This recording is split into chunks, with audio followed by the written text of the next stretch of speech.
જીવવાનું સૂત્ર આઝાદી ફૌજના સૈનિકોને આપ્યું. હા મિત્રો, આ સ્વાતંત્ર્ય સેનાની છે સુભાષચંદ્ર બોઝ, જે આજે તમારી સામે ઊભા છે. ઈસવીસન 1897માં ઓરિસ્સાના કટક શહેરમાં મારો જન્મ થયો.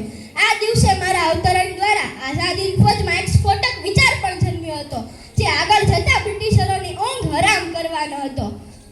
કોલેજ કાળના અભ્યાસના અંતે યુવાન વયે હું એવું સ્પષ્ટપણે માનતો હતો કે જો ये आज़ादी कभी मांगने से नहीं मिलती, उसे छीननी पड़ती है और आज़ादी की कीमत चुकानी पड़ती है, चाहे वो खून से हो या आत्म बलिदान से.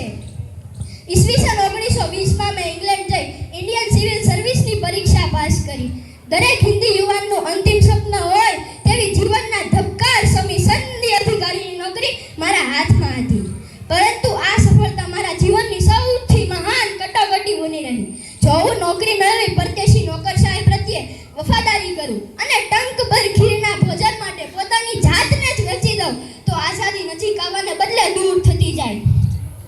તો એ સમયે ગાંધીજીના નેતૃત્વ હેઠળ ઇન્ડિયન નેશનલ કોંગ્રેસ અહિંસાના માર્ગે વાટાઘાટો કરીને આઝાદી મેળવવાના પ્રયત્નો કરી રહી હતી. પરંતુ મને ગાંધીજીની વિચારધારા અને ગાંધીજીના કાર્યક્રમો આઝાદી મેળવવા માટે પૂરતા ન જણાયા. હું એવું સ્પષ્ટપણે માનતો હતો કે જો આપણે હિંદના લોકોને તાલીમ આપી તેમને એક ફૌજ બનાવીએ અને જો તે ફૌજ અંગ્રેજો સામે લડે તો આપણે ઝડપથી દેશને આઝાદ કરી શકીએ.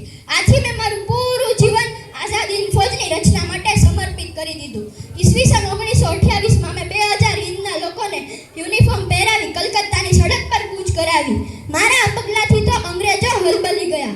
ગાંધીજી પણ નિરાશ થયા. મારી અને ગાંધીજીની વિચારધારા અલગ હતી. મારા અને ગાંધીજીના રસ્તા પણ અલગ હતા, પરંતુ અમારી મંજિલ એક જ હતી, હિંદની આઝાદી. ઈસવીસન 1939માં કોંગ્રેસ છોડી મેં ફોરવર્ડ બ્લોક નામની સ્વતંત્ર પાર્ટી સ્થાપી. દેશની આઝાદી માટે મેં 11 વખત જેલવાસ પણ ભોગવ્યો. તેમાં 2 વર્ષ તો રંગૂનની માંડલે જેલમાં કાળા પાણીની સજા પણ ભોગવી. હા મિત્રો, કાળા પાણીની સજા એટલે સાક્ષાત નર્કનો નજારો. જો કોઈ હટ્ટો કટ્ટો આદમી પણ આ સજા માત્ર 6 મહિના માટે ભોગવે ને તો તે હાડ પિંજર થઈને બહાર આવે. એવી આ નારકીય સજા. ધીમે ધીમે અનુભવના અંતે હું એવું સ્પષ્ટપણે જોઈ શકતો હતો કે અંગ્રેજોની સેના આધુનિક હથિયારોથી સજ્જ હતી. જો હું આઝાદી ફૌજની રચના કરું અને તો પણ આધુનિક હથિયારોના અભાવના કારણે અંગ્રેજો સામે ટકવું મુશ્કેલ બને. અંગ્રેજોની આધુનિક શસ્ત્રોથી સજ્જ સેનાને સામે લડવા માટે શક્તિશાળી રાષ્ટ્રોની મદદ લઈ તેમને હરાવવા માટે મેં એકલપણને રશિયા જઈ સ્ટાલિનને, જર્મની જઈ હિટલરને અને જાપાન જઈ ત્યાંના પ્રમુખોને હિંદને લશ્કરી સહાય કરવા માટે વિનંતી કરી. અંગ્રેજોને બીક હતી કે જો એકાદ દેશ પણ મને મદદ કરવા માટે તૈયાર થાય અને જો હું સૈન્ય સાથે હિંદ પર ચડાઈ કરું તો તેમને ભારત છોડવું પડે.